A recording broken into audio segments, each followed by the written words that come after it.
Laugh 17. So here's yet another story where Sabrina babysits Esmeralda. Every story with her follows the exact same formula. At least I won't know what spell she's gonna do next. Esmeralda says she hates going to the mall. Too bad she doesn't explain why, so she just looks like a straw man. I'd understand if she found it boring. I don't know why Sabrina would take her to a public place, let alone a mall. It's also refreshing to see Sabrina driving. She has a relatable problem for most people because someone made an illegal turn to take a parking spot from her. Esmeralda cares enough to float the car to the top of the mall sign in front of mortals. It makes sense that she'd want Sabrina to park the car faster because she's already bored waiting to get to the mall, that she could have just warped to. Normally I expect Sabrina to punish him for stealing her parking space, but it makes sense that she'd want to set a good example for Esmeralda. She tells Esmeralda to bring the car down rather than just doing it herself for some reason. So the car gets brought down to the fountain. That'd damage it and probably be lethal, and Sabrina would see the car again when she'd leave the mall. So that was too dark. Sabrina says she doesn't know why she hates the mall because there's always something going on. Someone wants them to sample salami. Esmeralda takes the one long piece, even though she asks to know that bother her and that Sabrina would tell her off. I have to just assume that she's intentionally trying to do stuff Sabrina would approve of just to bother Sabrina for being a spoilsport. Because there's no way she'd think she could actually get to do that stuff. But that's never explained. Sabrina says that Esmeralda's mother expects her to get a pair of athletic shoes. In the 70s comic, she was being raised by her Aunt Sarah. Esmeralda says it'd take hours to try on all of those shoes, so she clones herself and looks at all of the clones. She says that she likes the ones on the end because they look and feel the best. It's impressive that she can still feel the shoes even though they aren't on her body. The only explanation is that the brains of the soulless clones are sending tactile information to hers through teleportation. I'm glad this actually worked out for her, letting her know which shoes to buy. It was efficient. She startled someone, but spy witches probably take care of that every time she does that. Or it just doesn't matter because no one would believe her. Sabrina's just so good that that's not enough to make it okay for her. Then we see a guy with a green mohawk make fun of some regular looking old people for being funny looking, which is supposed to be hypocritical humor on the part of the punk style people who should know how it feels to get this treatment. Esmeralda says that turnabout is fair play and uses magic to make the old person suddenly get a guitar, and changes the clothes of the old people and makes them enjoy the music. It's surprising that she'd care enough to use magic to mess with these punks for being jerks instead of liking what they're doing, which I'd expect of her because she's selfish. Instead, she seems to have a sense of moral standards. It's so unusual that the story is making a side with Esmeralda, but it feels better than hating her. It made me forget about what she did to that car. Sabrina wants jeans, and Esmeralda says the dressing room is always so crowded at this hour, so she uses magic to make sure there will be room. So we see some women run out of there because of a huge snake. That's helpful to Sabrina and her, and I assume nobody got bit by it. Then it cuts to Esmeralda's mother with Hilda. I love her outfit. I knew the story would just gloss over the car instead of Sabrina seeing it again. Esmeralda loves them all now, and Sabrina's exhausted, while Hilda thinks it's funny even though that's her niece. This story was about Esmeralda being babysat by Sabrina and causing trouble with her magic again. This time, she somehow decided it would be worth it to bring her to the mall. She teleports a car that stole a parking space from Sabrina to the top of a mall sign, and then makes it fall towards a fountain. Good thing we don't see the result of that because that'd be way too dark. I have to assume that Sabrina used magic to fix this problem when she left the mall, or it wouldn't have just been glossed over. She also tries to take too much salami as a sample in front of Sabrina, and I have to assume that she knows she won't get away with it, and is just doing it to annoy Sabrina. But she was disappointed at her for being a spoilsport, so she didn't expect that reaction, did she? Thankfully, the rest of the story was great. While it confuses me that she's not even trying to hide magic from people, it does make sense for someone selfish. She did have a genius idea in trying out a bunch of shoes with clones because she could feel the shoes regardless. It makes you wish you could do that. I like that Sabrina didn't punish her for using her magic so brilliantly. She also gave some bullies what they deserved for making fun of people for their looks by freaking them out with magic. The story makes you side with her because she cared enough to target people who had it coming. She also was helpful in getting the dressing room empty for Sabrina and her. I assume no one got hurt by the snake, so it was worth it. And I have to assume that a witch spying on them got rid of the security camera footage showing off every time Esmeralda used magic, since that's not mentioned as a problem. So this story was unique in a lot of ways, but I don't know why Esmeralda's mother's happy that she's back from the mall. Jokehead 14. We see Hilda at a wedding for another witch, saying a very stilted line that she never thought Witch Agatha would get married. And she thinks the groom is handsome based on the monster figurine on her wedding cake, because she's a witch, so she's used to monsters. Archie Giant Series 603. Ambrose tells Sabrina it's hot in the house and wonders if they're experiencing the greenhouse effect, saying her name a second time in a row, which sounds stilted. It turns out it's hot because Hilda insisted on having 390 candles on her birthday cake. So the only way it makes sense that Ambrose reacted like this instead of already knowing what was going on would be if he forgot it was Hilda's birthday today. Because this would happen every year. But wouldn't you assume it was Hilda's birthday if you had to deal with this every year? Archie Giant Series 604. Hilda tells Sabrina that Zelda said she'll go on a diet, and she's making a brew with low calories. There's no reason a witch would go on a diet instead of zapping her weight away. If Zelda actually cared about the fact that she's not skinny, she'd have used magic to make herself skinny. But because she doesn't, she has to be fine with her weight for her appearance to make sense. Betty Sorry 30. Sabrina feels sorry for someone trying to open her jammed locker and uses magic to try to help. Again. Predictably, it somehow goes wrong and she opens every locker. She'd have to imagine that for it to happen. It wouldn't happen by accident. And she could erase her memory of this after returning things to normal. So this doesn't have to matter. Laugh 18. Once again, Hilda tells Sabrina to watch Esmeralda. This comic does that more than anything. It doesn't even care enough to keep Sarah's design consistent. It's like her mother can't decide which look is good enough.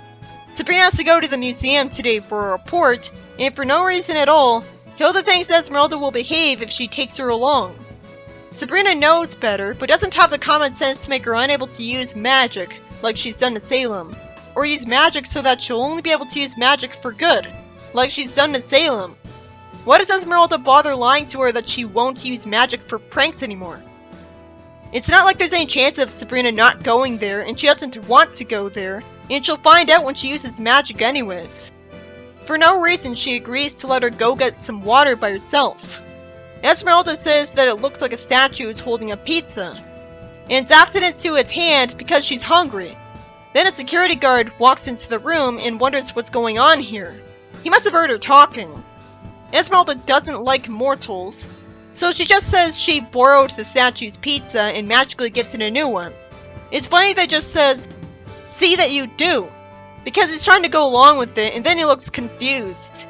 Well, I hope you got to enjoy the pizza. Esmeralda admits to Sabrina that she ate a pizza, and somehow Sabrina agrees to her getting more water by herself. Why doesn't she just zap up a water bottle for her right away? Also, wouldn't the museum have its cameras catch her magic? Obviously that's the case for every public place, and the witchcraft is being covered up by spying witches altering any camera footage of it, but I shouldn't have to just assume that. Esmeralda turns the statue into a real centaur. And because he's friendly, he lets her ride on him, and there's another amusing exchange where the other security guard tells her there's no horse riding in the museum, when he would have seen it with the centaur instantly. She says it's a centaur, and he says, "Oh, that's different." What am I saying? Esmeralda's nice enough to call the centaur pal. He'd freak people out every time he'd be seen and require a spy witch to make him disappear, or else she'll have a huge workload. Esmeralda wants to see the mummy in a sarcophagus out of boredom, and when the security guard goes after her for it, she magically brings the mummy to life and gives him normal-looking skin instead of it being rotten. She says she's just giving the mummy some fresh air, and the mummy agrees with her. Esmeralda walks away with him wanting to decorate the museum with bandages because they're bored, and the guard is too confused to act against her.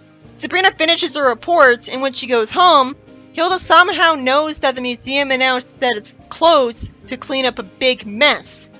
At least it was unique that this time Sabrina's totally oblivious to what Esmeralda did, so she has nothing to complain about. This story by George Glatter was about Sabrina being forced to take Esmeralda to the museum when she wants to do a school report. For no reason, she doesn't remove her powers, so she uses them a lot for what I can only assume is boredom and apathy for mortals. I can't blame her for wanting to eat something she likes. She is a good escapist character getting away with all of this. It was creative that Sabrina didn't find out about her spells and reverse them this time. And I loved how the guards reacted. Archie Giant Series 607.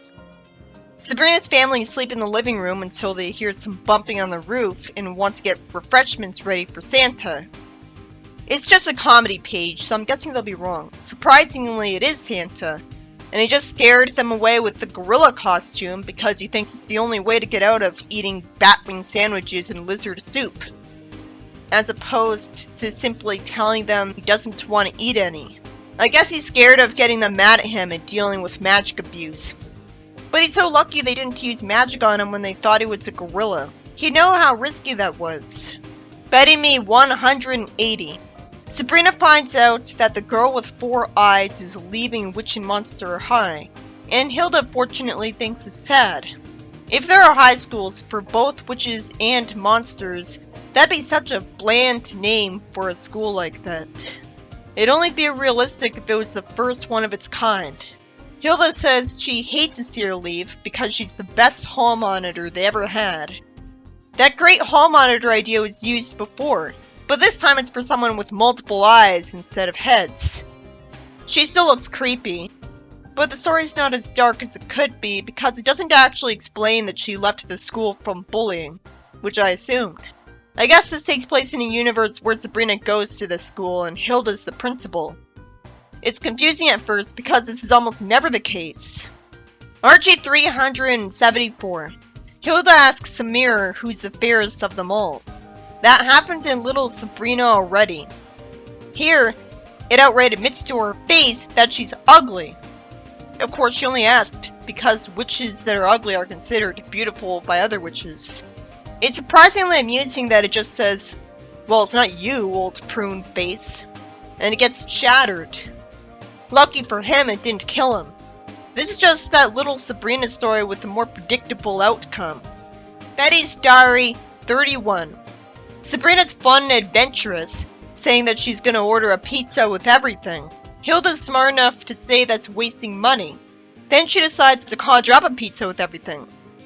Realistically, for that pizza to have one of everything ever, it'd have to be insanely huge, to the point where it'd destroy the house and possibly extend into outer space. Instead, it doesn't even come close to having everything on it. And for no reason, her magic thought that she wanted inedible items on it when she would have imagined it differently than this. At least Sabrina keeps a good sense of humor about it. I assume the reason Sabrina was going to order the pizza instead of conjuring it up is that paying for stuff instead is the right thing to do. Dilton Strange Science 4. Sabrina tells Hilda they're selling an exercise video on TV. She's somehow stupid enough to say she should get one and consider exercise instead of realizing that she could just point to zap away any weight. Although this isn't character for if you look at the 70s and 90s comic. Hilda says she'd get exercise if she helped her stir the cauldron. Again, why doesn't she cast a spell to make the cauldron stick stir itself for a set amount of time? Jughead 16. For some reason, a warlock like Ambrose said he wanted to throw a monster party while meaning that he meant to be giving a great big party. And a bunch of monsters show up. What did he expect? Since when does anyone say monster party meaning big party? Laugh 19. Zelda tells Sabrina to come here, because they just got a special Witches TV set. What took them so long? They've been alive for centuries. For no reason, Wheel of Misfortune is a popular show even though it's overly depressing, showing a witch losing her mortgage as a TV host apologizes sarcastically. I can only give it the benefit of the doubt by assuming that the reason it's popular is that the people who participate in the game show are so unlikable that the audience hates them that much. This would have been an interesting idea, interdimensional cable for witches. But it's annoying to see every witch be portrayed as pure evil with no explanation. Thankfully, Sabrina says just what I thought. That show's too depressing. They see the witch's weather report, where a witch cooks up a hurricane. That sucks too. They wouldn't get away with that because they'd kill people. Then they give the audience at home a free sample of the hurricane. That wouldn't happen either because the audience would complain about it. This story's gonna suck. The witches in Klopstokia would just use magic to prevent the hurricane from being sent there because that show warned them. They'd use magic on those witches ahead of time. At least if any witches from there saw this. We see a witch's commercial where someone recommends that you use something in your brew, and then the TV set gets made to bounce as a threat, and a poltergeist haunts their house. That wouldn't happen either. That would just cause witches to not watch TV anymore, and they wouldn't get away with it. If everyone has magic in the witch world, everyone would have the power to do what they want, so these witches would have already been turned into frogs. Sabrina says she's gonna zap this commercial, but because she spoke instead of just doing it already, the remote gets zapped out of her hand. Then we see a witch cooking show, which is just like you'd expect. And then for no reason it sends too much of the witch brew to the other house. That wouldn't happen either. The audience would be complaining about that and they'd stop. This is the only memorable thing that happens in the story. Sabrina says she's trying to turn the set off, calling it a set for some reason, but the zapper isn't working because the brew closed the dial. Why doesn't she just point? The house gets completely flooded with a brew, and the story ends with Hilda giving some of her enemies the TV. And they're grateful because they're oblivious to what's wrong with it. Wouldn't most witches already know? News would travel fast.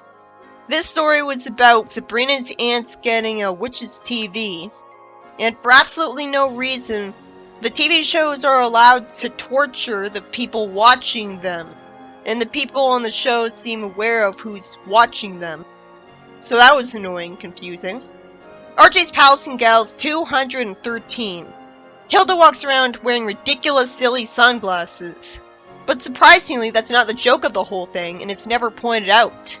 So that's creative. But it's not in character for her. I don't like how Sabrina's sunglasses look either. Hilda says she'll like it in California because the witches are laid back. And we see a pretty witch in a nice bathing suit sleeping on a lawn chair in front of a cauldron which has a little machine that stirs it for her. Hilda really has no excuse for not using that then, if she's fine with this. I assume the reason the local witches are laid back is that it's hotter here. But you'd think that would just make them crankier. Betty and Veronica 28. Sabrina says Hilda's making her own favorite brew. The most unusual one in the world because she makes it a different way every time. And we see her wearing a blindfold while doing it. That's amusing, but it would make a different brew every time. And it's out of character. It'd make more sense for Zelda because in Little Sabrina, Zelda's the ditzy one. Everything's Archie 148. Hilda says that Esmeralda is crazy about her witch's brew because she's licking the pot. Somehow she's not embarrassed of this awkward imagery. Why would she call her Little Esmeralda? She never does that. And if Sabrina can see her doing this, why would she ask her what makes her say that? Archie 376. Hilda tells Ambrose to sample her brew and say what he thinks about it. He spits it out and says he'll give her a hint where this belongs. Hilda takes personal offense and uses magic to warp him to the garbage can.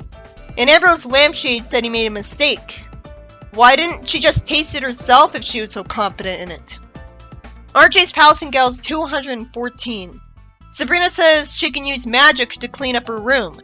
She does so successfully, and Hilda says she's tidy and wonders where things are. Sabrina says she sent everything to the closet, so at least there's a reason for why it all tumbles out of the closet.